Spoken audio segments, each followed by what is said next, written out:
Good morning my dear student. आज हम लोग वेल्ड कनेक्शन का अगला पार्ट डिस्कस करेंगे। इसमें कुछ कोडल प्रोविजंस हैं जो कि काफी ज्यादा इंपॉर्टेंट हैं और हमको कन्वेंशनल क्वेश्चन करते समय इन कोडल प्रोविजंस की बहुत ज्यादा जरूरत पड़ने वाली है। तो सबसे पहले हम लोग स्टार्ट करते हैं यहाँ पे effective length of the weld, मतलब कि एक एक्चुअल लेंथ होती है और एक आपकी इफेक्टिव लेंथ होती है। अब दोनों में क्या डिफरेंस होता है उसके बारे में हम लोग यहाँ पे डील करेंगे। तो आइए सबसे पहले स्टार्ट करते हैं effective length of the weld. Effective length of the weld अगर हमें समझना है तो सबसे अच्छा हम डायग्राम से इसको समझ सकते हैं। अगर हम बात करें तो यहां पे आपका एक टी सेक्शन है जिसका फ्रंट व्यू आपका इस तरीके से दिखाया गया है और आपका साइड व्यू है वो इस तरीके से दिखाया गया है। अगर हम बात करें इसमें, ये आपका एक तरीके से सिंपली सपोर्टेड बीम पे ये टिका हुआ स्ट्रक्चर है और आप देखोगे कि इसके ऊपर सेंटर में एक लोड लगा दिया गया है। कहां पे? सेंटर में। सेंटर में इसलिए लगाया ताकि बेंडिंग वहां पे ना हो। नेक्स्ट अगर हम बात करें, दिस इज द वेल्डिंग जो हमने कर रखी है। ये है वेल्ड, आपने ये जो कर रखा है, this is the welding. Welding में क्या है कि आपको लास्ट में जो कॉर्नर्स होते हैं उनको थोड़ा राउंडेड करना पड़ता है। आपको बहुत ज्यादा शार्प करने की जरूरत नहीं रहती है, देखने में भी अच्छा लगे, आपको वर्क करने में भी आसानी रहे। क्योंकि अगर शार्प कॉर्नर आपने दे दिया तो कहीं ना कहीं वर्कर्स को वो दिक्कत करते हैं, कहीं ना कहीं आपको लग गया, हाथ में लग गया, तब भी दिक्कत हो सकती है। इसलिए कोशिश ये की जाती है इसको राउंड अप कर दिया जाए। ठीक है। दूसरी बात, वॉश आउट ना हो, इस वजह से राउंड अप भी किया जाता है। वॉश आउट का मतलब एटमॉस्फेरिक एक्टिविटी होती रहती है, इस वजह से उसको क्या कर देते हैं, आपका राउंडेड कर देते हैं। अगर इसको आप शार्प बनाओगे तो जाहिर सी बात है wind action, atmospheric action, rain, कई फैक्टर ऐसे हो सकते हैं। अगर आपका शार्प कॉर्नर होगा तो उस पर अटैक ज्यादा होगा, इसलिए क्या कर देते हैं, राउंडेड बना देते हैं। ठीक है। नेक्स्ट अगर हम बात करें तो यहां पे अगर आप देखोगे, this is the actual length, जो कि इस एंड से लेकर के ये जो पॉइंट आपको मैंने डॉट डॉट किया और ये जो पॉइंट मैंने डॉट डॉट किया, यहां से लेकर के ये पॉइंट से लेकर के इस पॉइंट तक, this is called actual length. अगर हम साइज ऑफ वेल्ड को इस साइड से सब्ट्रैक्ट कर दें और एक एस को यहां पे सब्ट्रैक्ट कर दें तो आप देखोगे कि यहां पे जो आपकी इफेक्टिव लेंथ होगी वो सिर्फ इतनी होगी। मतलब कि ये हमें लोड कैलकुलेशन में, हमें स्ट्रेंथ कैलकुलेशन में इफेक्टिव लेंथ यूज करना होता है। ये ज्यादातर लास्ट में जो एस हमने सब्ट्रैक्ट किया यहां पे और यहां पे, इसको स्ट्रेंथ कैलकुलेशन में हमको कंसीडर नहीं करना होता है। ठीक है। बहुत कम लोड आता है इसलिए उसको छोड़ देते हैं।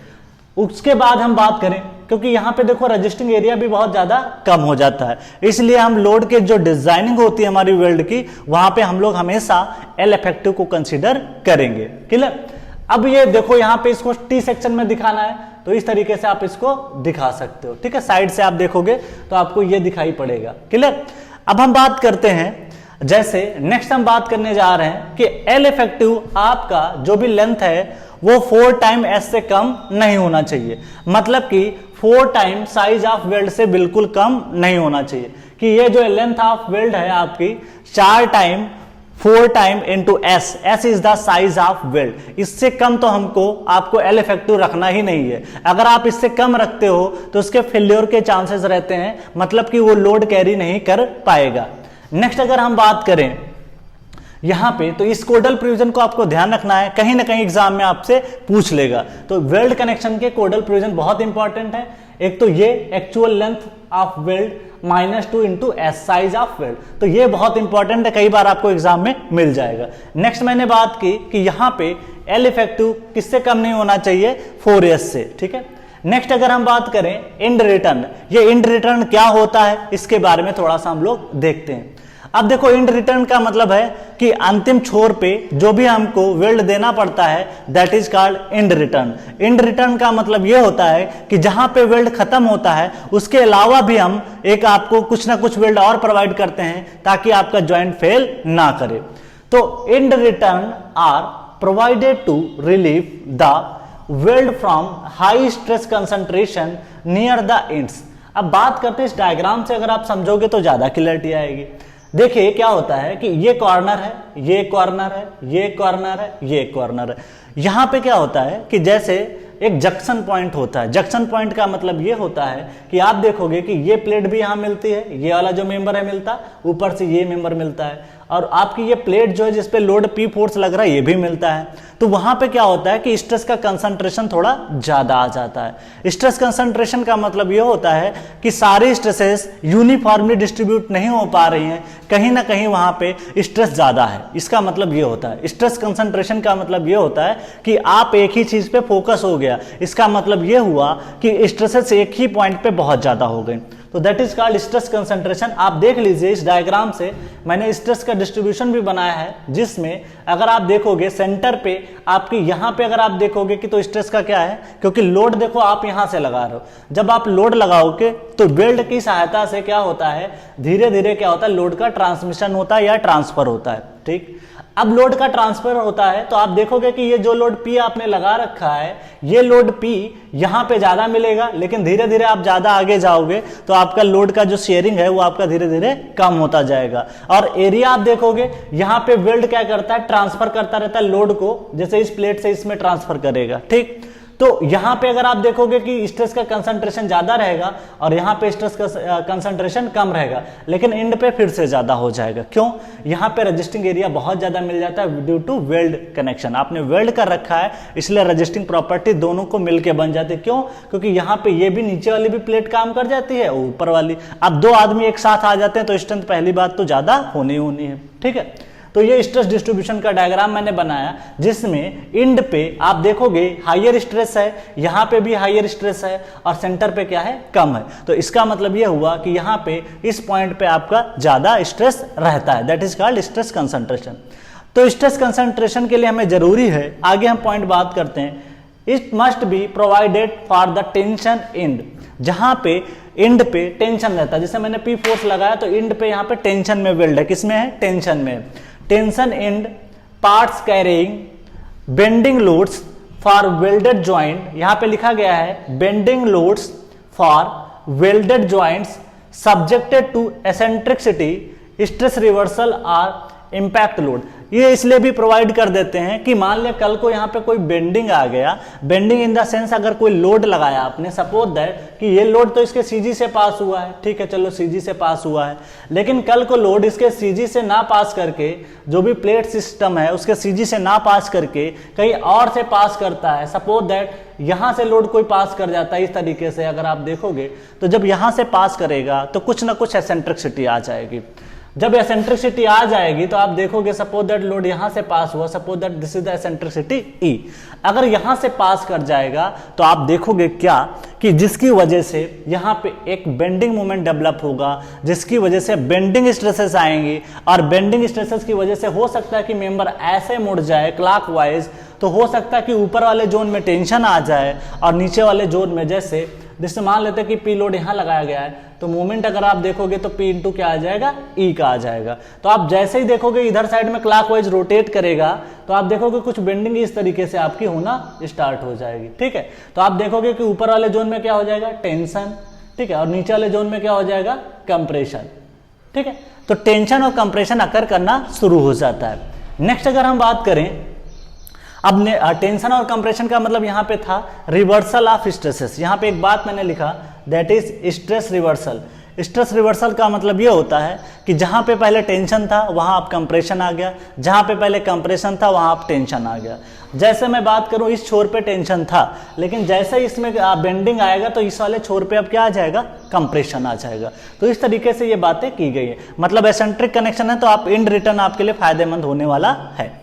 इस तरीके से बात करते हैं। एंड रिटर्न आपको जो भी देना है वो मिला करके कितना देना है, 2s आपको रखना है। तो यहाँ पे ध्यान रखिएगा जो एंड रिटर्न्स आपको देना होता है वो जो भी देना है वो 2s से ज्यादा नहीं होना चाहिए। 2 टाइम s कर दीजिए, साइज ऑफ वेल्ड कर दीजिए, उससे ज्यादा नहीं होना चाहिए, या तो उसके इक्वल होना चाहिए या उससे ज्यादा नहीं होना चाहिए, उससे कम ही होना चाहिए। That is called and return. Next अगर हम बात करें यहाँ पे, when the end of an element is connected only by fillet weld, अगर हम किसी एंड को फिलेट वेल्ड की सहायता से अगर हम उसको कनेक्ट करते हैं, दैट इज इंपॉर्टेंट। तो when end of an element is connected only by fillet weld, यहां पे ध्यान दीजिएगा, अगर हम किसी भी इंड को फिलेट वेल्ड की सहायता से उसको वेल्ड करते हैं तो वहां पे parallel to direction of stresses, जिस डायरेक्शन में आपने लोड लगाया उसी की डायरेक्शन में आप अगर स्ट्रेसेस कंसीडर कर रहे हो, जैसे पी फोर्स मैंने इस डायरेक्शन में लगाया और उसी के अलोंग आपने अगर मान लिया वेल्ड किया, that is called parallel direction. तो इस केस में हमको कुछ बातें याद रखना बहुत जरूरी है, जैसे कि जो विड्थ है, ये जो प्लेट की जो विड्थ है, width of the thinner plate, जो भी आपकी थिनर प्लेट होगी उसकी जो विड्थ है वो आप देख सकते हो कि ये जो विड्थ है ये ज्यादा नहीं होना चाहिए किससे, एल से। एल यहाँ पे जो है दैट इज साइज ऑफ जो लेंथ ऑफ द वेल्ड होता है उसको हम लोग कंसीडर करते हैं।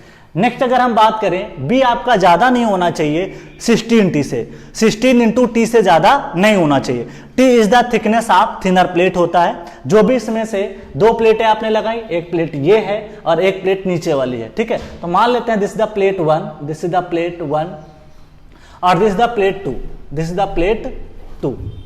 अब ये दोनों प्लेटों में जिसकी थिकनेस कम होगी उसी को हमको कंसीडर करना है। अब थिनर प्लेट को हम लोग कंसीडर क्यों करते हैं उसको थोड़ा सा देख लेते हैं। थिनर प्लेट को हम लोग इसलिए कंसीडर करते हैं क्योंकि जो चीज पहले फेल करती है, जिसका एरिया कम होगा, जिसकी थिकनेस कम होगी, जाहिर सी बात है वो पहले फेल करेगा, और जो पहले फेल करेगा उसको हम लोग क्या करेंगे, अपने डिजाइन में कंसीडर करेंगे। तो इसलिए ध्यान रखिएगा 16 इंटू टी, क्लियर।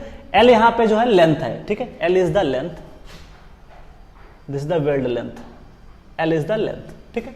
तो इस तरीके से आपको ध्यान देना है। T is the thickness of thinner plate being joint width of the smaller plate. यहां पे जो बी है, B is nothing but that is the width of the smaller plate. अब फ्रेंड्स मैं इसको इसलिए बता रहा हूं क्योंकि ये कोडल प्रोविजन इंपॉर्टेंट है और एग्जाम में पूछ लिए जाते हैं। मतलब कि ये वाली जो विथ है ये ज्यादा नहीं होनी चाहिए किससे, 16t से, और length of the weld size, ठीक है, लेंथ ऑफ द वेल्ड जो भी लिया आपने फिलेट वेल्ड का उससे ज्यादा नहीं होना चाहिए। कुछ और कोडल प्रोविजन इंपॉर्टेंट है जिसके बारे में हम लोग यहाँ पे डील करते हैं। Next is nothing but if the length of the side fillet weld exceed. इसका मतलब यह हुआ कि जो लेंथ आप कंसीडर कर रहे हो यहां से यहां तक की, अगर ये 150 इंटू टी से ज्यादा हो जाए तब हमारे लिए थोड़ा सा खतरा रहता है, मेरी स्ट्रेंथ थोड़ा सा कम हो जाएगी। जाहिर सी बात है वेल्ड आप कम लेंथ में करोगे तो स्ट्रेंथ आपको ठीक ठाक मिलेगी। बहुत ज्यादा लेंथ अगर ज्यादा हो जाती है तब थोड़ा सा दिक्कत रहती है। अब उसको देख लेते हैं प्रैक्टिकली क्या प्रॉब्लम आई कि if the length of side fillet weld exceed 150 into T E, T is nothing but throat thickness होता है, इफेक्टिव थ्रोट थिकनेस। अब then strength of weld is reduced by factor. इस केस में क्या होता है कि जो भी स्ट्रेंथ आप निकालोगे वो रिड्यूस हो जाती है। अब वो कितना रिड्यूस होती है उसके बारे में थोड़ा सा हम लोग देखते हैं। अब ये फैक्टर होता है reduce by a factor beta. Beta is nothing but 1.25 minus 0.2 into L J upon 150 into T. याद करने का तरीका बताता हूं। जब आपने लॉन्ग कॉलम पढ़ते हो, शॉर्ट कॉलम पढ़ते हो, वहां पे अगर लॉन्ग कॉलम हो जाता है तो वहां पे भी एक आप रिडक्शन फैक्टर यूज करते थे। वो रिडक्शन फैक्टर कुछ इस तरीके से होता था, C R equal to -1.25 minus L effective upon 48b। कुछ इसी तरीके से होता था जब हम लोग कॉलम पढ़ते थे। लॉन्ग कॉलम में रिडक्शन फैक्टर होता है, लॉन्ग कॉलम में रिडक्शन फैक्टर होता है। जब आप आरसीसी पढ़ते हो तो वहां से आप इसको रिलेट कर सकते हो। कैसे? 1.25 देखो वहां पे भी है, 1.25 यहां पे भी है। तो इसका मतलब ये तो एक तरीका हो गया कि मेरे को वहां पे 1.25 पढ़ा था तो यहां पे भी 1.25 पे रिलेट कर लिया मैंने। रिलेट करने से क्या होता है, याद करने का तरीका अच्छा हो जाता है, इससे आप लॉन्ग टर्म याद कर सकते हो। नेक्स्ट अगर हम बात करें, माइनस यहां पे भी है, माइनस यहां पे भी है, ठीक है, क्लियर। वहां पे भी लेंथ था, यहां पे भी लेंथ है। अंतर सिर्फ इतना है कि यहां पे 0.2 है और वहां पे हमारा सिर्फ क्या है, एल इफेक्टिव, बस इतना अंतर है। तो 0.2 को थोड़ा सा आपको फोकस करके याद रखना है। नेक्स्ट याद करने का सबसे अच्छा तरीका है कि किसके लिए पढ़ रहे हो। जब आपकी लेंथ ऑफ साइड फिलेट किससे ज्यादा हो जाए, 150 टी से ज्यादा हो जाए, तो उस केस में जब 150 टी से ज्यादा होगा तो क्या करो, उसी फैक्टर को ला करके यहां पे रख दीजिए, तो 150 टी हो गया। याद करना कितना आसान है। और ये वैल्यू आपकी या तो 1 के बराबर आ जाए या तो 1 से क्या हो, कम हो। ऐसा क्यों बोल रहे हैं, क्योंकि भैया स्ट्रेंथ को तो रिड्यूस करना है तो 1 से ज्यादा हो नहीं सकती, इसलिए आपको वैल्यू जो भी रखनी है या तो 1 के बराबर हो सकती है या तो 1 से कम। अगर मान ले मैं इसकी वैल्यू कुछ पुट कर दूं, सपोज दैट कि इसकी लेंथ की वैल्यू 150 पुट कर दूं, तो इससे आंसर आपका निकल जाएगा। क्लियर? तो इस तरीके से आप इसको याद कर सकते हो, बहुत आसान है, ऑप्शन में आ जाए तब भी कर सकते हो, नहीं तो कोडल प्रोविजन सबसे इंपॉर्टेंट इसका ये है कि कब आप उसको स्ट्रेंथ को रिड्यूस करोगे। ऑप्शन देगा 150 टी देगा, 125 टी देगा, 100 टी देगा, 50 टी देगा, तो आपको पहचान के रखना कि 150 टी आपको याद रखना है। ठीक है? एलजीए की मैं बात करूं, length of the welded joint in the direction of load transfer.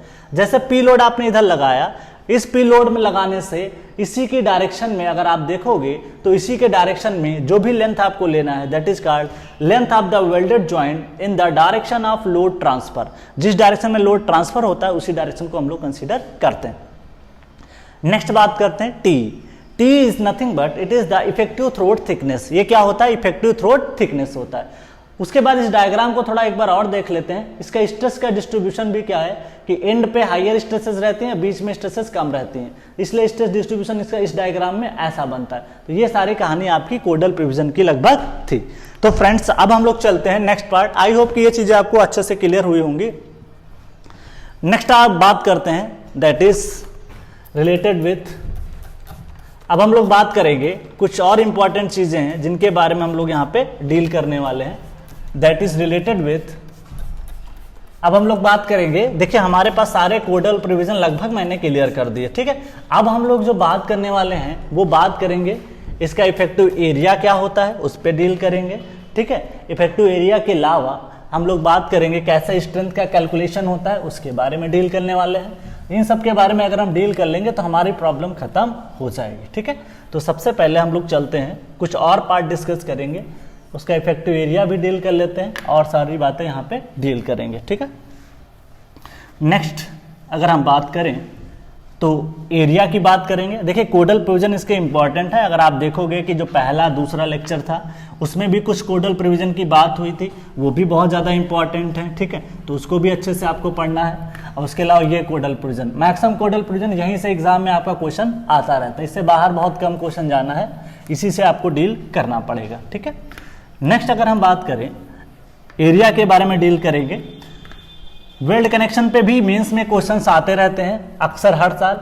Gate के लिए बहुत ज़्यादा इंपॉर्टेंट है वेल्ड कनेक्शन, वहाँ पे बहुत ज़्यादा क्वेश्चंस इसके आते रहते हैं। हर साल 2 नंबर में क्वेश्चन कहीं ना कहीं ये पूछ लेता है। ठीक है? तो आपको थोड़ा सा इसके लिए थोड़ा सा अलर्ट रहना चाहिए, क्योंकि गेट में भी IAS के मेंस में भी AS सिविल सर्विसेज की अगर मैं बात करूं तो वहां पे भी मेंस में इसके क्वेश्चंस आते हैं और मैं उन क्वेश्चंस को करूंगा मेंस के, क्योंकि देखिए प्रीलिम्स के साथ साथ आपको मेंस के भी क्वेश्चन लगाना जरूरी इसलिए है क्योंकि मेंस की तैयारी किसी एक दिन में नहीं हो जाती है। जो भी तैयारी होती है वो कंटिन्यूअस होती है। ये तैयारी का जो दौर है, समय है, इसमें धीरे धीरे आप ग्रेजुअल करोगे तभी आप कर पाओगे। ऐसा नहीं कि एक दिन में, मेंस के क्वेश्चंस क्या है ना कि एक दिन में आप नहीं लगा सकते, उसके लिए थोड़ा सा आपको क्या चाहिए, टाइम चाहिए। ठीक है? अब हम बात करेंगे next to that is related with the area.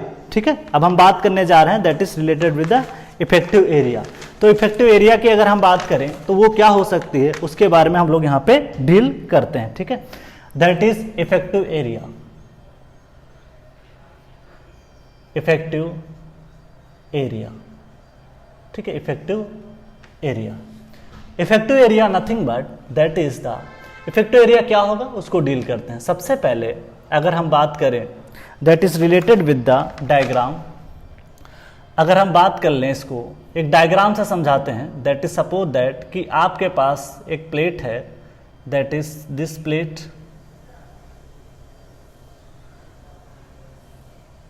Suppose that this the plate. ठीक है?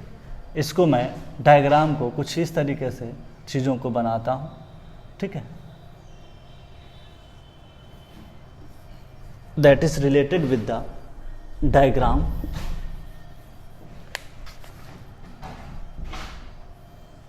ठीक, दिस इज द डायग्राम। अगर आप देखोगे इस तरीके से आप इसको कनेक्ट करा सकते हो। यह है एक प्लेट। इस प्लेट के माध्यम से अगर हम समझेंगे तो हमें एरिया बहुत आसानी से समझ में आ जाए। नीचे एक और प्लेट आपने लगा रखी है, suppose that this is the plate. ठीक है, ये आपने एक नीचे से प्लेट लगा रखी, उसके माध्यम से हमको इसको समझना। आपने यहाँ पे वेल्ड कर दिया, ठीक है, इसकी थिकनेस कुछ ज़्यादा हो गई, इसको आप बराबर कर लीजिए लगभग, ठीक है, इस तरीके से। फिर आपने क्या किया, इसको भी इस तरीके से यहाँ पे आपने क्या कर दिया, जोड़ दिया, ठीक है। इसको आप इससे कनेक्ट करा सकते हैं, दैट इज रिलेटेड विथ, ठीक, इस तरीके से आप देखोगे, इस तरीके से आप इसको कनेक्ट करा सकते हो, ठीक। अब यहाँ पे जो भी हमको बनाना है शेप, उसको थोड़ा सा देखते हैं। यहाँ पे आपको वेल्ड करनी, क्योंकि दो प्लेटों को आपको क्या करना है, ज्वाइन करना है। लोड सपोज दैट कि आपने इसका डायरेक्शन में अगर हम लोड बात करें, सपोज दैट एक लोड आपने P लगा दिया और एक आपने लोड यहाँ पे, दैट इज इस डायरेक्शन में आपने इसको लगा दिया, ठीक है। अगर हम बात करें यहाँ पे, सपोज दैट ये आपको यहाँ पे वेल्ड करना है, तो वेल्ड में आप देखोगे एक ट्रायंगल बनता है, दिस इज द ट्रायंगल, ठीक है। इस ट्रायंगल को अगर मैं यहाँ पे आगे प्रोजेक्ट करूँ, ठीक है, दिस इज द ट्रायंगल।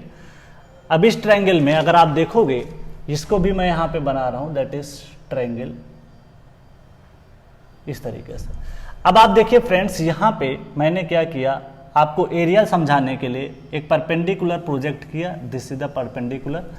फिर मैं इस पॉइंट पे भी लेके गया, इस पॉइंट को, दिस इज द पॉइंट, ठीक है। फिर यहाँ पे जा करके आपने क्या किया, एक परपेंडिकुलर डाला इस तरीके से, और इसको आपने आगे की तरफ बढ़ा दिया, दिस। तो आप देखोगे कि ये वाला जो एरिया है, जो डॉटेड मैंने किया, जो वेल्ड आप करोगे, ठीक है, दिस इज द एरिया। तो आप देखोगे ये जो एरिया आएगा, क्योंकि ये देखिए हमने क्या बताया था कि जो फिलेट वेल्ड होता है, फिलेट वेल्ड का एक ट्रायंगल होता है, जब आप इन दोनों को प्लेटों को ज्वाइन करोगे तो with the help of fillet weld, तो ये पूरा फिलेट वेल्ड आपने किया, ठीक है, ये पूरा साइज फिलेट वेल्ड का आपने क्या कर दिया, इस पे लगा दिया, ठीक है। लोड आप ये इस डायरेक्शन में लगा रहे हो, लोड इस तरीके से इसको क्या कर रहा है, पुल कर रहा है। तो देखोगे कि ये जो वेल्ड है वो आपका जो फेल करता है वो शियर में फेल करता है, क्योंकि जो वेल्ड होता है वो वीक होता है किसमें, शियर में। अब इसकी जो थिकनेस है, ये जो आप देख रहे हो, दिस इज द एरिया, इसको मैं अलग से बनाता हूं, इसको डायग्राम के माध्यम से। सपोज दैट कि आपने इस डायग्राम को, ये एक ट्रायंगल है, दिस इज द ट्रायंगल, ये एक ट्रायंगल आपने बना दिया, ठीक है, इस तरीके से आप इसको बना सकते हो।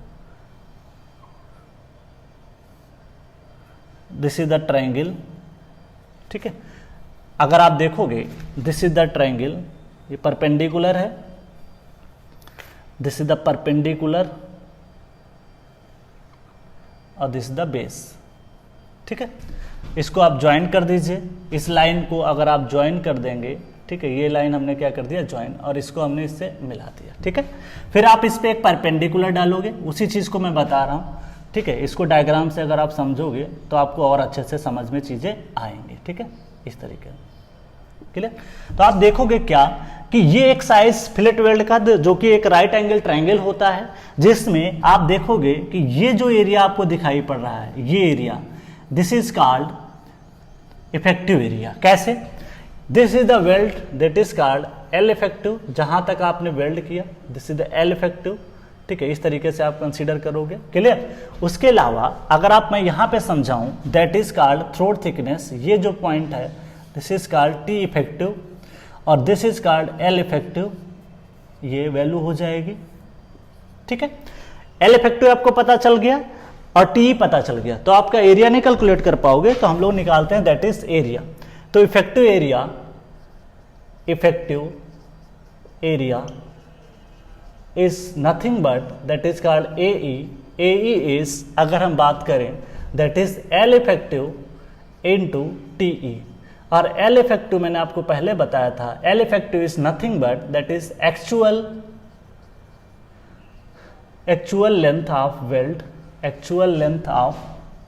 वेल्ड माइनस 2 इंटू एस, ठीक है, this is L effective, clear. और जो टी है दैट इज डिपेंड अपॉन के टाइम एस सी, तो टी इजकल टू क्या हो जाएगा, के इंटू एस।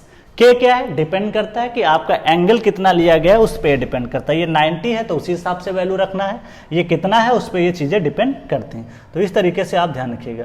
इसको फेल्योर प्लेन भी बोलते हैं। क्या बोलते हैं? Failure plane. ये सबसे वीकेस्ट प्लेन होता है। क्यों?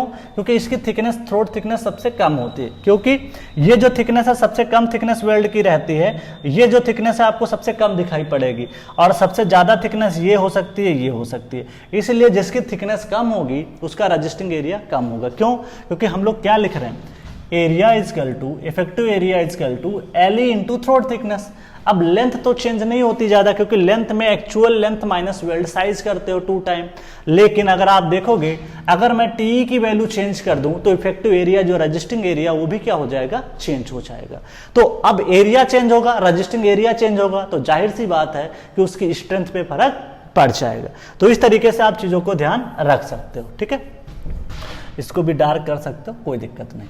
तो ये प्लेट के माध्यम से हमने समझा। बाकी मैं इनके बारे में डील कर चुका हूं पहले भी कि के क्या होता है, के फैक्टर कितना लेना है, कि आपको एंगल 90 डिग्री है 60 से किसके बीच में, तो 0.7 लेना है, क्या लेना है, सबके बारे में अच्छे से मैंने बता दिया था। ठीक है, तो दैट इज कॉल्ड दिस।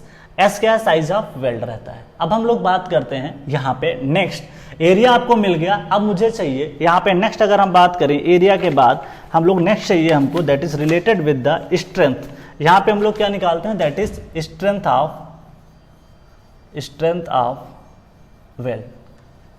ठीक है, स्ट्रेंथ ऑफ वेल्ड। देखो दो मेथड है, एक वर्किंग स्ट्रेस मेथड है और एक आपका परमिसिबल वर्किंग स्ट्रेस है और एक आपका है that is called limit state. देखिए अब जो क्वेश्चन मेंस में आ रहे हैं आपके वो सब लिमिट स्टेट पे आ रहे हैं। वर्किंग स्ट्रेस आपके अभी सेमेस्टर में चलता है डिप्लोमा लेवल पे, लेकिन अब आपको जब पढ़ना है, कंपटीशन निकालना है, तो आपको लिमिट स्टेट से डिजाइन करना होगा। तो हम वर्किंग से बता देते हैं।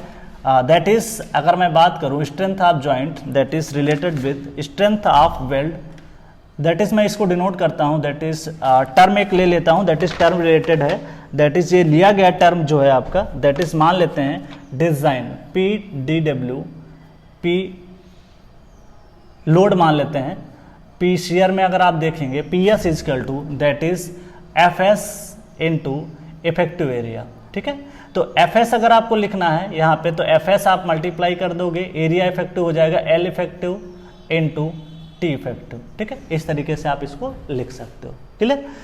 अब फ्रेंड्स टीई को क्या लिख सकते हो, F S into L effective into T को लिख सकते हो के टाइम एस। तो ये आपका एक जनरल फार्मूला बन गया।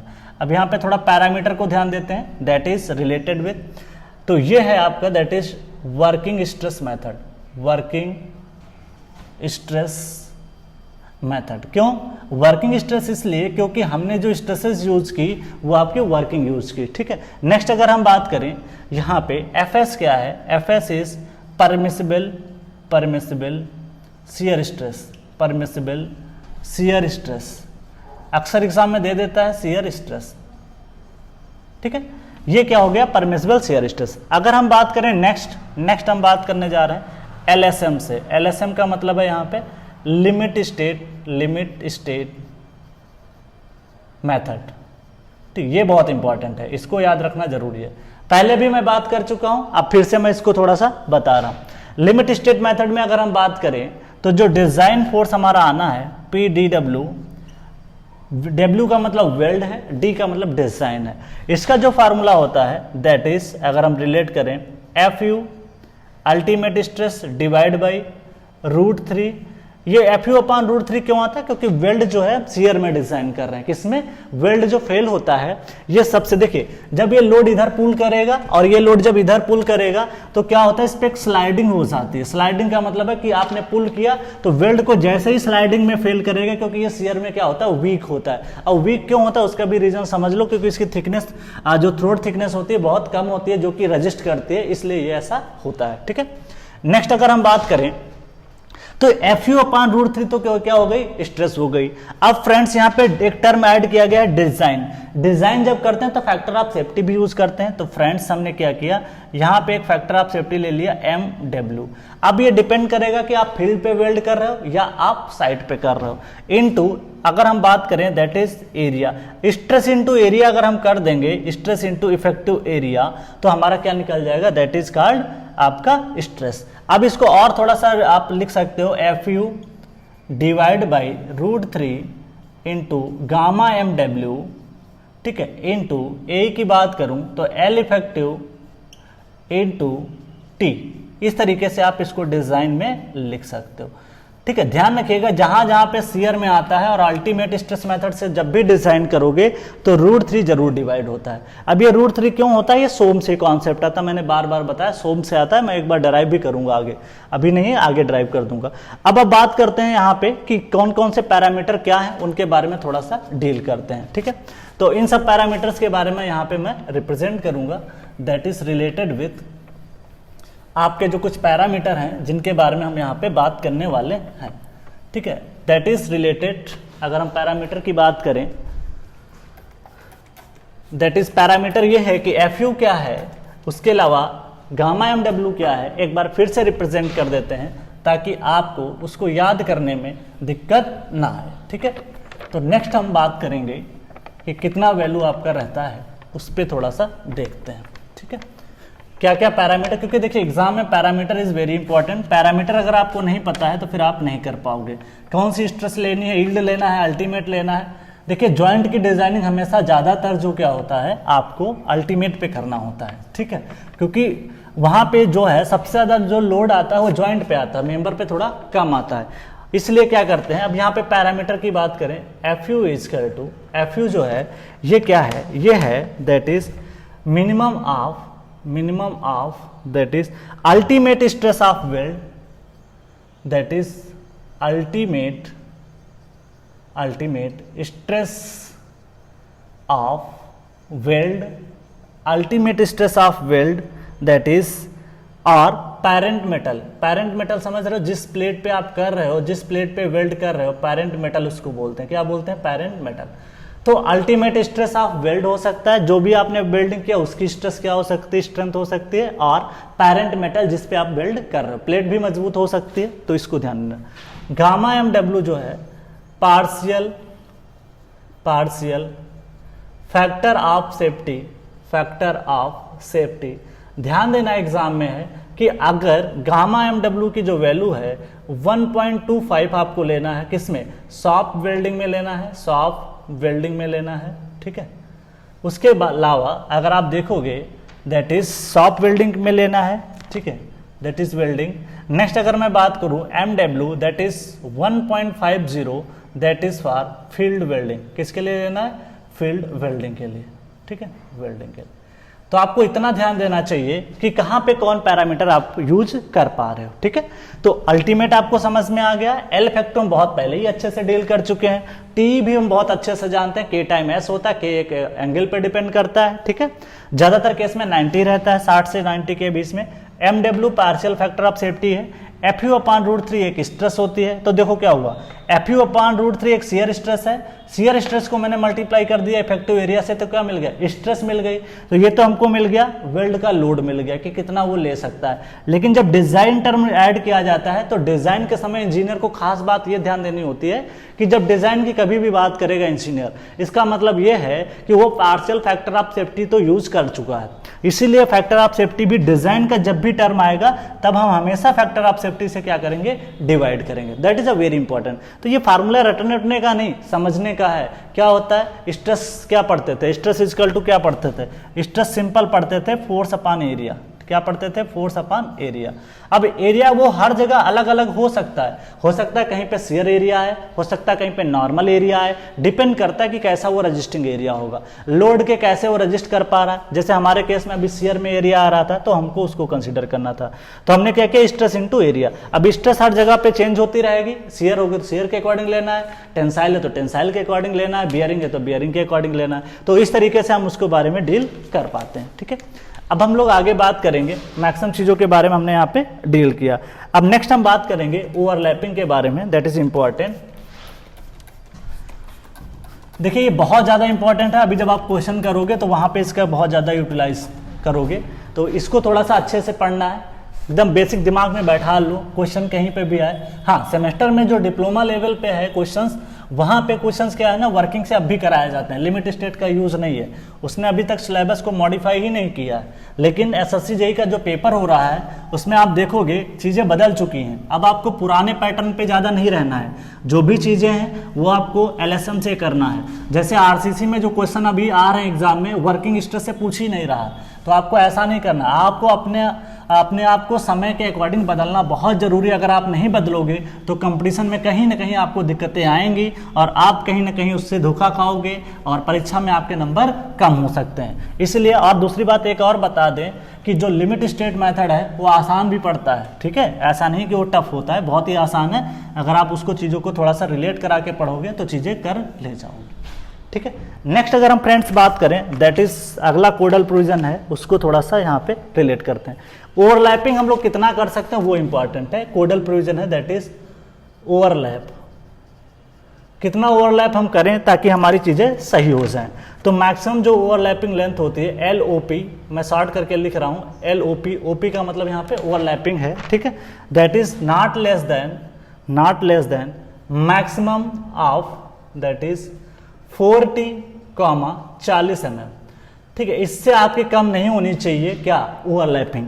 अब इसकी मैं बात कर रहा हूं, सपोज दैट कि आपके पास एक प्लेट ये है, दिस इज द प्लेट, और दूसरी प्लेट आपके पास आपने नीचे से जोड़ रखा है। सपोज दैट कि आपने इस तरीके से प्लेट को क्या कर रखा है, दैट इज जोड़ रखा है, ठीक। अब आप देखोगे कि यहाँ पे आपने वेल्ड को लगा रखा है और एक आपने फिलेट वेल्ड यहाँ पे दे रखा है। ये है आपका that is CG of this, that is P load आपने लगा रखा है, और यहाँ पे भी आपने क्या लगा रखा है, दैट इज पी लोड, ठीक है। तो आप देखोगे कि इसका जो है लाइन ऑफ एक्शन ये हो जाएगा, क्लियर। अब आप देखिए दिस इज द ओवरलैपिंग, ये जो है this is the overlapping, this is the LOP, क्या है LOP, ओवरलैपिंग है, ठीक है, L ओवरलैपिंग। ये जो लेंथ है उसने क्या बताया कि ये जो वैल्यू आपको कंसीडर करनी है, दिस वैल्यू अगर आप देखोगे ये किससे ज्यादा नहीं होनी चाहिए, that is overlap length, that is, इसको मैं लिख सकता हूं that is overlap length, overlap length, इसको क्या बोलते हैं, ओवरलैप लेंथ। तो इस चीज को आपको थोड़ा सा ध्यान देना चाहिए। और इसके बीच में ये जो डिस्टेंस होती है that is called eccentricity, that is called E। तो इस तरीके से आपको रखना है। ये क्यों प्रोवाइड करते हैं इसको थोड़ा देखते हैं। This will provide because of, this will ensure that, ये क्या करता है, इंश्योर करता है क्या, ensure that the induced eccentricity,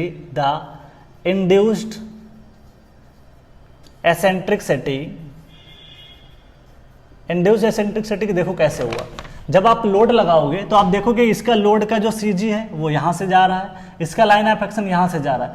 तो जैसे आपने क्या पढ़ा था, जब मैं आपको पढ़ाया था वहां पे बट वेल्ड में पढ़ाया था, जब वहां पे बट वेल्ड हम लोग पढ़ रहे थे तो वहां पे आया था, तो वहां पे भी आप देखोगे कि सिंगल कवर बट जॉइंट में हमने पढ़ा था, वहां एसेंट्रिसिटी आती है, लेकिन डबल कवर बट जॉइंट में एसेंट्रिसिटी नहीं आती है। लैप जॉइंट जब आपने पढ़ा था, याद करो जा करके, लैप जॉइंट में मैंने बताया था कि उसमें बेंडिंग आ जाता है, लेकिन डबल कवर बट जॉइंट में बेंडिंग नहीं आता है। तो eccentricity, that is eccentricity can be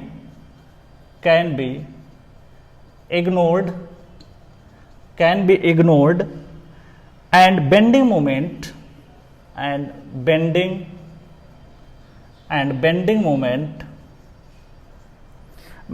moment will not be considered,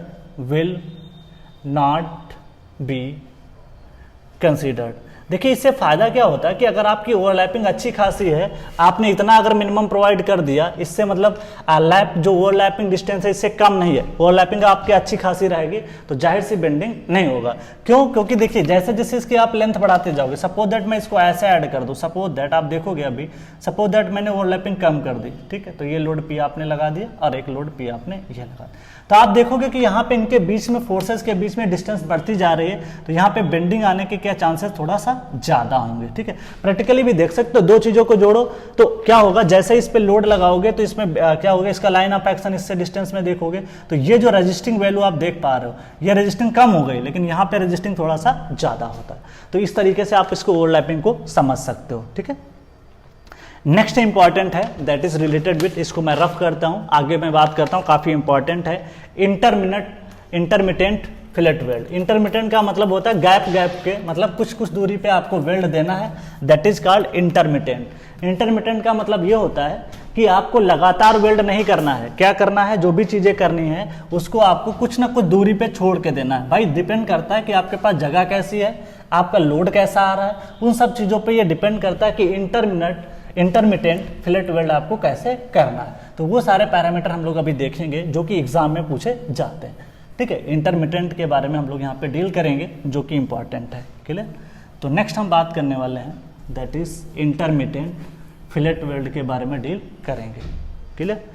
तो आइए सबसे पहले हम लोग डील करते हैं intermittent fillet weld. Intermittent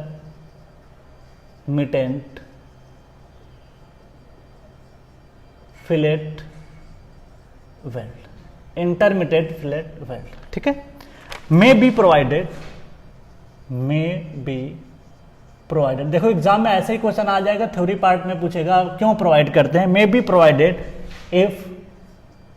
if the length of smallest size, length of smallest size, length of smallest size weld required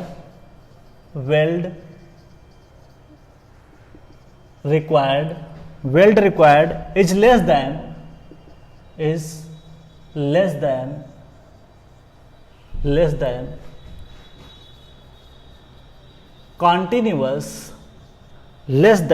continuous length of joint। ठीक है, डायग्राम से इसको समझेंगे और बेटर समझ में आएगा। सपोज दैट, इसको डायग्राम में अगर हम समझें कैसे प्रोवाइड करते हैं, दैट इज ये प्लेट है, suppose that this is the plate. ठीक है, दिस इज द प्लेट और आपने इसको क्या कर दिया, प्रोवाइड कर दिया। ठीक है, सपोज दैट कि अंदर का मेंबर ये है, इस तरीके से आप इसको जोड़ रहे हो। अब लोड आपने लगा दिया P, तो आपको वेल्डिंग करनी है। तो सपोज दैट आपने यहाँ पे कुछ वेल्ड किया, फिर कुछ जगह छोड़ दी, फिर यहाँ पे किया, इसी तरीके से आपने यहाँ पे कुछ किया, फिर जगह छोड़ करके आपने वेल्डिंग यहाँ पे किया। तो आप लगातार वेल्ड नहीं कर रहे हो, आप क्या कर रहे हो, कुछ यहाँ पे कर रहे हो, कुछ यहाँ पे कर रहे हो, फिर कुछ आप यहाँ पे करोगे। That is called intermittent fillet weld. Intermittent का मतलब होता है कि कहीं ना कहीं छोड़ छोड़ के आपको वेल्ड करना है। ठीक है, लगातार आपको वेल्ड नहीं करना है। अब ऐसा क्यों करते हैं उसके बारे में थोड़ा सा देखते हैं। नेक्स्ट अगर हम बात करें इंटरमीडिएट, इस स्टेटमेंट को पढ़ते हैं। May be provided if the length of smallest size weld required is less than continuous. अब जैसे ये क्या होता है, इसने एक बात बोली है कि जो length may be provided if the length of smallest size, ध्यान दीजिएगा, जो सबसे कम लेंथ आपको जरूरत है smallest size weld required is less than continuous length of the joint. जो भी कंटिन्यूअस लेंथ है उससे आपको कम वेल्ड की जरूरत पड़ेगी, तब हम लोग क्या करते हैं, इंटरमिटेंट प्रोवाइड करते हैं। ऐसा नहीं क्योंकि हमको फालतू में पैसा वेस्ट नहीं करना होता है कि लगातार हम करते चले जाएं और हमारा पैसा वहां पे वेस्ट हो जाए, इसलिए हम उसको करते हैं। ठीक है, अब बात करते हैं नेक्स्ट की कि हम लोगों को प्रैक्टिकली भी घर पे भी देख सकते हो। अगर मान ले कहीं पे कुछ ज्वाइंट करना होता है और आपको वेल्ड करना है, आपको लगता है कि नहीं इस पे इतना लोड आता है, इस हिसाब से पूरी वेल्ड करने की जरूरत नहीं है क्योंकि यहाँ पे आपका कम वेल्डिंग में भी आपका काम चल जाएगा, तो आप उस हिसाब से इसको इंटरमिटेंट करते हो।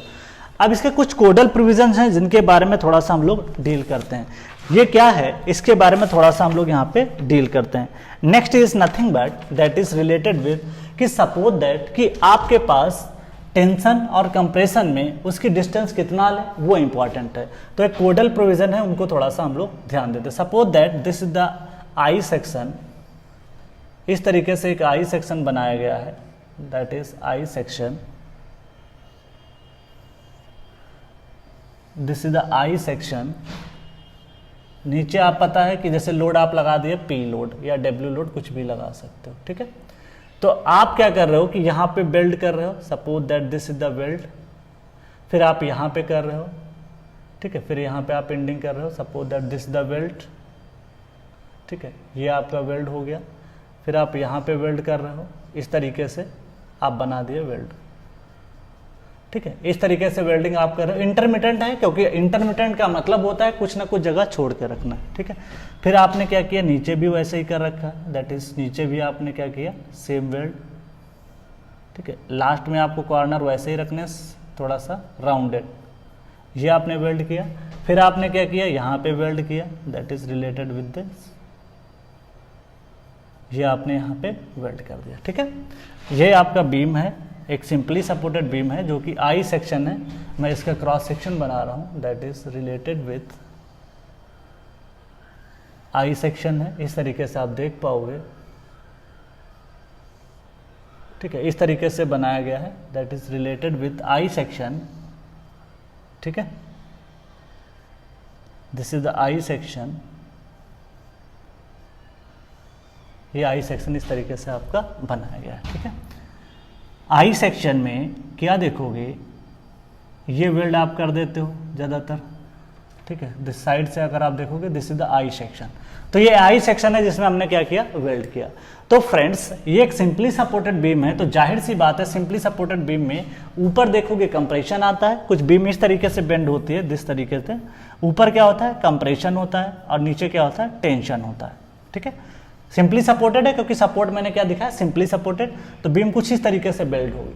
अब फ्रेंड्स, यहाँ पे ऊपर जब कंप्रेशन आएगा तो इसके खास बात ये होती है, दैट इज कि ये जो डिस्टेंस आपको दिखाई पड़ रही है, ये डिस्टेंस इंटरमिटेंट, इसके बीच में जो ये पिच बोल सकते हो, ये जो है आपकी नॉट ग्रेटर देन 12T और 200 mm कंप्रेशन में, किसमें, कंप्रेशन में,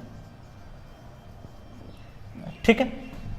उसके अलावा अगर मैं बात करूं, यहां पे ये जो डिस्टेंस है नॉट ग्रेटर देन 16T और 200 mm,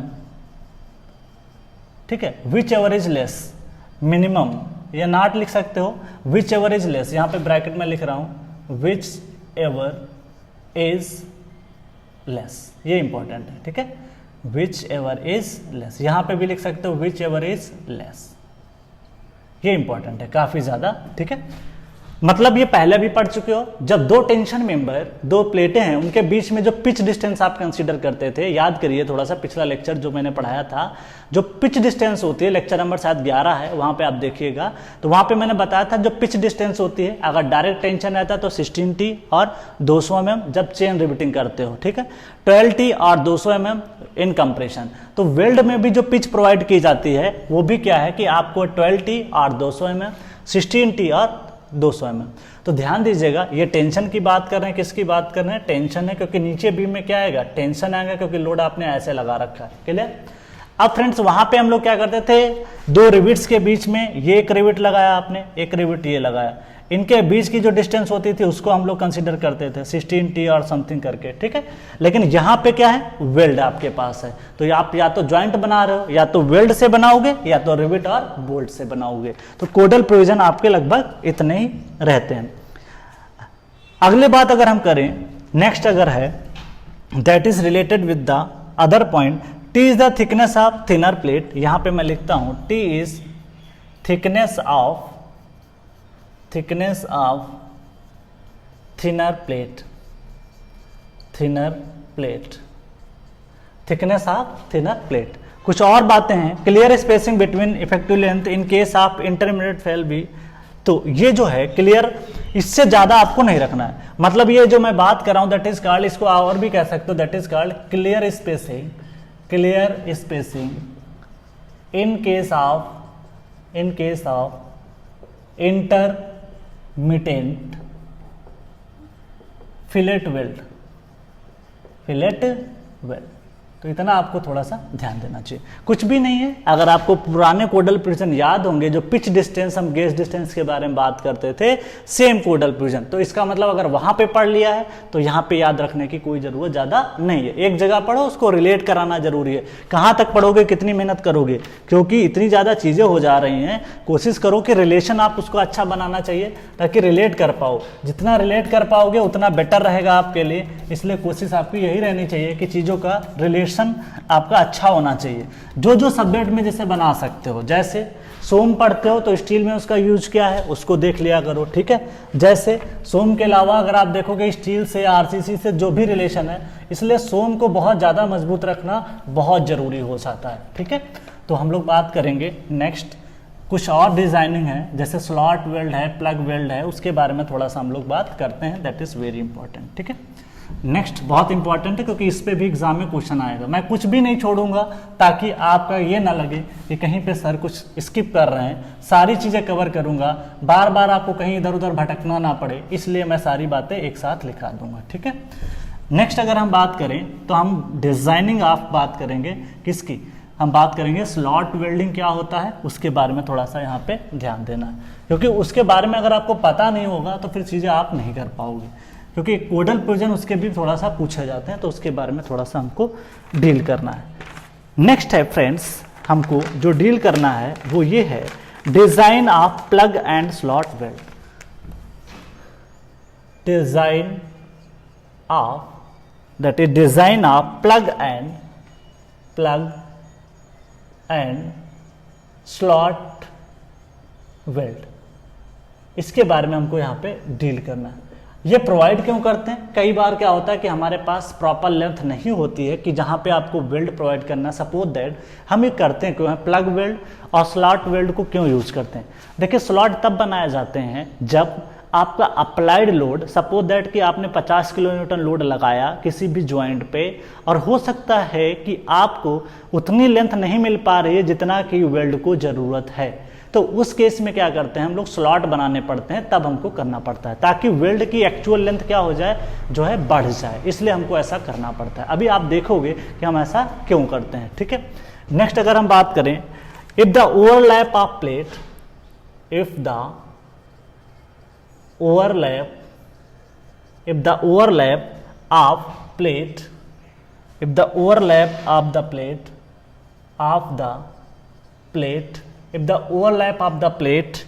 is restricted,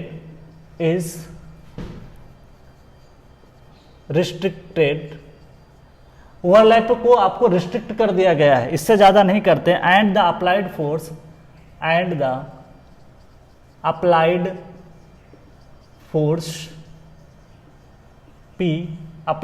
capital P can not be resist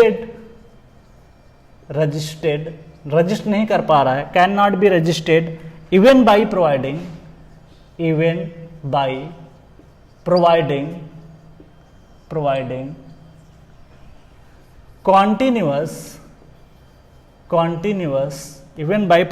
continuous length of weld with maximum size of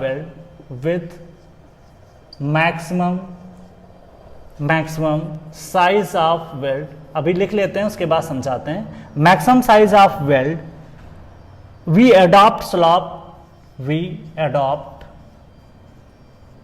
slot welding, ये इंपॉर्टेंट है। इसका मतलब क्या हुआ, थोड़ा समझते हैं।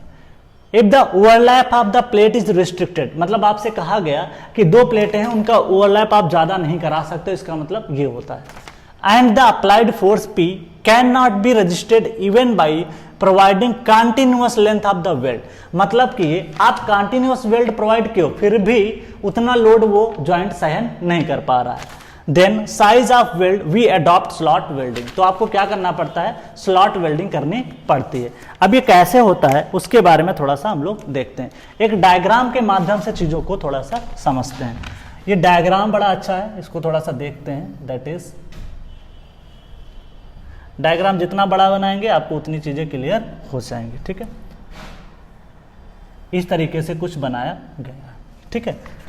उसके बाद में अगर हम बात करें नेक्स्ट ये है कि आपने इस पे एक लोड लगा दिया है, दैट इज P, इधर से भी लोड लगा दिया गया, दैट इज P। ये एक प्लेट थी, उसके साथ आपने जो ज्वाइन किया, सपोज दैट कि एक मेंबर ये है और एक पॉइंट यहाँ पे ये है, ठीक है। अब इसमें क्या करना है, आपको ज्वाइन करना है, तो आप इस तरीके से जाओगे, that is related with the, थोड़ा सा कर्वेचर है यहाँ पे, ठीक है। फिर से आप यहाँ पे लेंथ को लेके आओगे, दैट इज, फिर से आप इस तरीके से जाओगे, फिर थोड़ा सा इधर आओगे, दैट इज, फिर कर्वेचर है थोड़ा सा, दैट इज कर्वेचर आपको क्यों प्रोवाइड करना उसके बारे में थोड़ा सा देखते हैं, दैट इज दिस, ठीक है। इस तरीके से आप चीज़ों को प्रोवाइड कर रहे हो, इस तरीके से थोड़ा सा जॉइंट को आप देखोगे। इस प्लेट को मैं यहाँ पे बना लेता हूँ, सपोज दैट इज, यहाँ पे भी आप बना सकते हो, कोई प्रॉब्लम नहीं, ठीक है।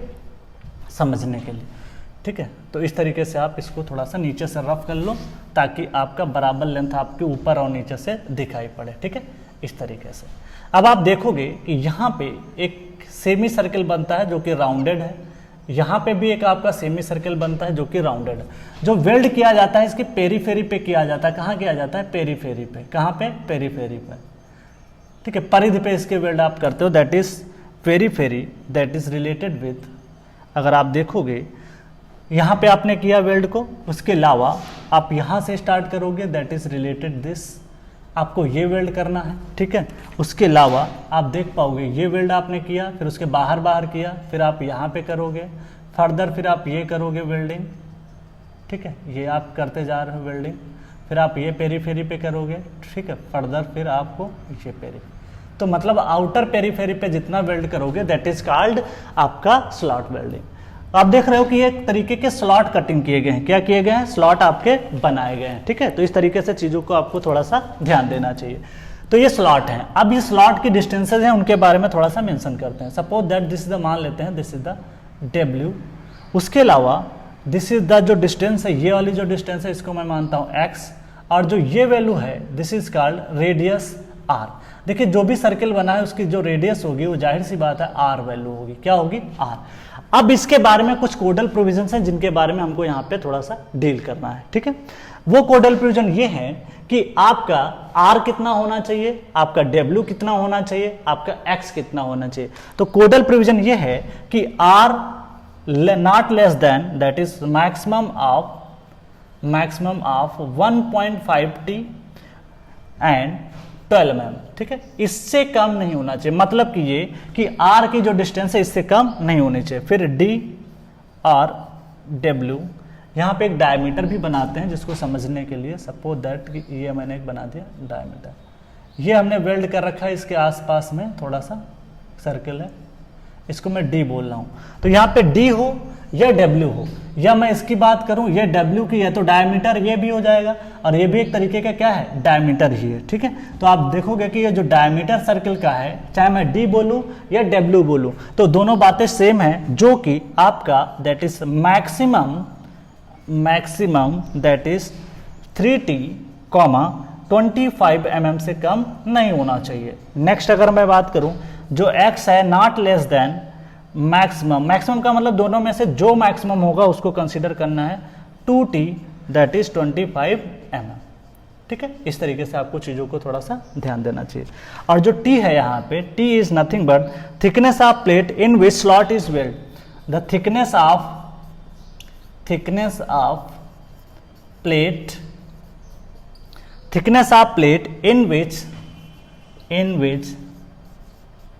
in which slot is made, जिस प्लेट में आप स्लॉट बनाओगे उसी की थिकनेस आपको लेना है। ऐसा नहीं कि इसमें आपने नहीं बनाया फिर भी आप इसकी थिकनेस ले रहे हो। तो आपको ध्यान देना पड़ेगा एग्जाम में कि कौन सा आपने किस प्लेट में आपने स्लॉट को किया। अब फ्रेंड्स यहाँ पे ध्यान दीजिए कि जो r है, r का मतलब है ये जो रेडियस आपको मैं बता रहा हूँ, दिस इज द रेडियस। अगर यहाँ की बात करूँ तो यहाँ रेडियस है, या यहाँ पे अगर बात करूँ तो यहाँ पे रेडियस r ये हो जाएगी, यहाँ से लगा करके ये डिस्टेंस है आपकी कम नहीं होनी चाहिए, किससे? 1.5t और 12 mm से, इससे बिल्कुल कम नहीं होनी चाहिए। मतलब आपको ये जो देना है, जो भी वैल्यू देना है d और r की, यहाँ पे जो ये रेडियस रखनी है वो आपको कम से कम आपका होना चाहिए कितना? 1.5 टाइम t इंटू 12, मतलब 1.5 गुना ज्यादा होना चाहिए। जिसकी थिकनेस आपकी प्लेट जितनी होगी उससे थोड़ा ज्यादा रखना है, ज्यादा रखोगे तभी रजिस्टिंग वैल्यू ज्यादा होगी, ठीक है।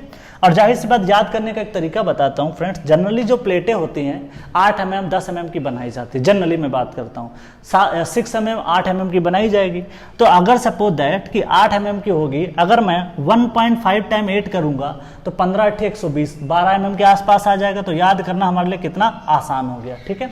नेक्स्ट अगर मैं बात करूं d और w की, या तो 3t रख सकते हैं या तो 2t रख सकते हैं, सॉरी 3t रख सकते हैं या 25 mm। जनरली थिकनेस 8 mm के आसपास होती है, तो 8 × 24 तो 25 के बराबर हो सकता है। याद करना बहुत आसान है। 12 mm 25 mm क्यों है इसको याद कर सकते हैं, ठीक है। 3t याद रखना है, 3t कितना रखते हैं इसको थोड़ा सा याद रखना जरूरी है। अब देखिए ये क्या हो रहा है, d और w की मैं बात कर रहा हूँ। देखिए फ्रेंड्स, यहाँ पे ये जो डायमेंशन है वेल्ड, पहले आपको ये है W और ये है क्या D। यहाँ पे क्या है, स्लॉट आपको बनाना है। जितना आप डायमीटर ज़्यादा करते जाओगे उसकी पेरीफेरी उतनी ही ज़्यादा, क्योंकि पेरीमीटर क्या होता है, पेरीमीटर होता है, दैट इज पेरीमीटर होता है पाई इंटू डी होता है। क्या होता है, पाई इंटू डी। तो डी जितना बढ़ाओगे उसकी पेरीफेरी पे उतना ही वेल्ड आपको स्ट्रेंथ ज़्यादा प्रोवाइड करेगा। इसलिए यहाँ पे 1.5T से थोड़ा ज़्यादा रखना पड़ता है। दैट इज, अगर देखो यहाँ पे आर है और यहाँ पे क्या है, देखो फ्रेंड्स डायमीटर है, तो आर जो होता है, जो डायमीटर होता है, डायमीटर को एक चीज़ और लिख सकते हो, 2 इंटू आर। क्या लिख सकते हो, 2 इंटू आर लिख सकते हो। जब 2 इंटू आर लिख सकते हो तो ये वाला डेटा जो भी है इसको आप डबल भी तो कर सकते हो आसानी से। कैसे, 1.5T का डबल करोगे कितना आएगा, 3 टाइम T आ जाएगा, और 12 का डबल करोगे तो 25 mm आ जाएगा। तो याद करना बहुत ही आसान, ये डेटा एक दूसरे से क्या है, रिलेटेड है। अगर आपको फ्रेंड्स ये याद हो जाता है, या तो ये याद कर लीजिए या तो ये याद कर लीजिए, दो में से कोई एक चीज आप याद कर सकते हो। नेक्स्ट अगर हम बात करें x क्या है, x ये डिस्टेंस है जो कि ये आप स्लॉट देते हो, ये x डिस्टेंस आपकी है, दैट इज मैक्सिमम 2T और 25 mm से लगभग। देखो 25 mm तो कॉमन हो गया हमारे लिए, बस ध्यान देना है कि यहाँ पे आपको 2T देना है, यहाँ पे हम लोग कितना दे रहे थे, 3T दे रहे थे। देखिए स्लॉट वेल्ड कर रहे थे तो आपको थोड़ा ज़्यादा देना पड़ेगा क्योंकि पेरीफेरी में रेजिस्टेंस है। और यहाँ पे आप देखोगे कि ये वाला जो है एकदम परपेंडिकुलर रजिस्टिंग है, क्योंकि ये टेंशन में रजिस्ट कर रहा होगा, और जो चीज़ टेंशन में वेल्ड रजिस्ट करता है उसमें मजबूती थोड़ा हमें आसानी रहती है, वो आसानी से रजिस्ट कर सकता है। कम थिकनेस भी लगा दोगे, अगर कोई वेल्ड आपका टेंशन में रजिस्ट कर रहा होगा तो उसमें आप कम थिकनेस भी लगा दोगे तो आपका मेंबर काम कर जाएगा। लेकिन अगर उसमें शियर आएगा तो आपको ज्यादा थिकनेस देनी पड़ेगी। तो आप देखोगे कि लोड लगाने से ये वाला टेंशन में ज्यादा रहेगा, तो इसलिए हमने थिकनेस थोड़ा कम कर दी। कितना कम कर दिया, यहाँ 3T था, हमने यहाँ पे एक कम कर दिया, कितना कर दिया, 2T कर दिया। तो इस तरीके से आप चीजों को याद कर सकते हो। नेक्स्ट हम कुछ और बात करेंगे, दैट इज इसी से रिलेटेड है, उसके बारे में कुछ डिजाइन नोट करके पॉइंट मैं लिख रहा हूं, दैट इज बहुत ज्यादा इंपॉर्टेंट है। प्लग वेल्ड shall not बहुत इंपॉर्टेंट है, be considered, shall not be considered for strength calculation। इसको स्ट्रेंथ कैलकुलेशन में नहीं लेते हैं, प्लग वेल्ड को स्ट्रेंथ कैलकुलेशन, ये बहुत ज़्यादा इंपॉर्टेंट है। नेक्स्ट अगर बात करें, बट स्लॉट वेल्ड को कंसिडर करते हैं, but slot weld shall be considered for strength calculation. ध्यान दीजिएगा, slot weld shall be considered for strength calculation. तो ध्यान देना है कि आपको जो स्लॉट वेल्ड है उसको हमको स्ट्रेंथ कैलकुलेशन में लेना है, दैट इज स्ट्रेंथ कैलकुलेशन। इसको आप कंसीडर कर सकते हो, ठीक है। तो इस चीज का आपको थोड़ा सा ध्यान देना है। जो स्लॉट वेल्ड होता है कहां पे प्रोवाइड करते हैं, यहां पे एक बात मैं लिखता हूं, that is slot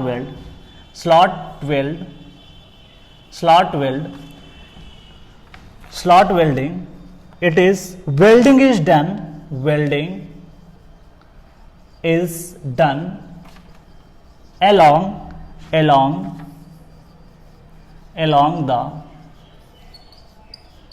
the periphery of the slot। जो भी स्लॉट है, स्लॉट वेल्डिंग में देखो इसके पेरीफेरी पे क्या करते हो, आप वेल्ड करते हो। एग्जाम में क्वेश्चन ये आ जाएगा कि बताइए कि स्लॉट वेल्ड में आप वेल्डिंग कहाँ करते हो, इनर करते हो, आउटर करते हो, पेरीफेरी करते हो, क्या करते हो, ये सब क्वेश्चन आ जाएगा। तो स्लॉट वेल्डिंग में आप देखोगे कि यहाँ पे हमने जो भी वेल्ड किया वो कहाँ पे किया, पेरीफेरी पे किया। तो इस तरीके से आप चीजों को थोड़ा सा याद रख सकते हो, ठीक है। अगर हम बात करें, कुछ और इंपॉर्टेंट लास्ट पॉइंट है जिसके बारे में हम लोग यहाँ पे डिस्कस कर लेते हैं, that is related with the कि जो भी हमने अभी प्रोवाइड किया स्लॉट वेल्डिंग में, उसमें स्ट्रेस का डिस्ट्रीब्यूशन कैसा होता है, थोड़ा सा उसके बारे में देख लेते हैं और अपने टॉपिक को लगभग एंड करते हैं। आगे जो आने वाला हमारा टॉपिक होगा फ्रेंड्स, वो मेंस के कुछ क्वेश्चंस रिलेटेड रहेगा, जो कि मेंस में क्वेश्चन पूछे गए हैं, उस पर थोड़ा डेरिवेशन है, उसको हम लोग करेंगे, तब आके हमारी चीज़ें थोड़ा और अच्छी हो जाएंगी, ठीक है। तो उस तरीके से हमको यहाँ पे पढ़ना है।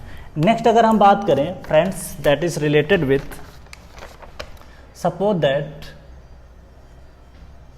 कि आपके पास इस तरीके से आपने बनाया, दैट इज ठीक है, आपने यहाँ पे स्लॉट बना दिया और पेरीफेरी पे आपने वेल्ड कर रखा था, दैट इज पेरीफेरी पे आपने वेल्ड कर रखा था। अब आपने क्या किया, यहाँ पे एक स्लॉट बना दिया। स्लॉट बनाने से क्या होता है, इससे क्या फ़र्क पड़ेगा उसके बारे में थोड़ा सा हम लोग देखते हैं। ठीक है, ये है, this is the load P आपने अप्लाई किया।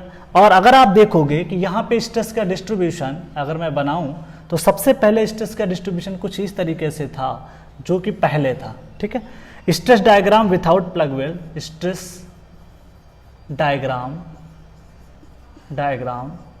Without plug weld. पहली बात, प्लग वेल्ड को आप डिजाइन में कंसीडर नहीं करते हो, लेकिन जब प्लग वेल्ड आप बना दोगे तो स्ट्रेस का जो डिस्ट्रीब्यूशन है लगभग कुछ इस तरीके से आपका बन जाता है, लगभग यूनिफॉर्म बन जाता है। तो stress diagram with plug weld, बस इतना याद रखना, प्लग वेल्ड।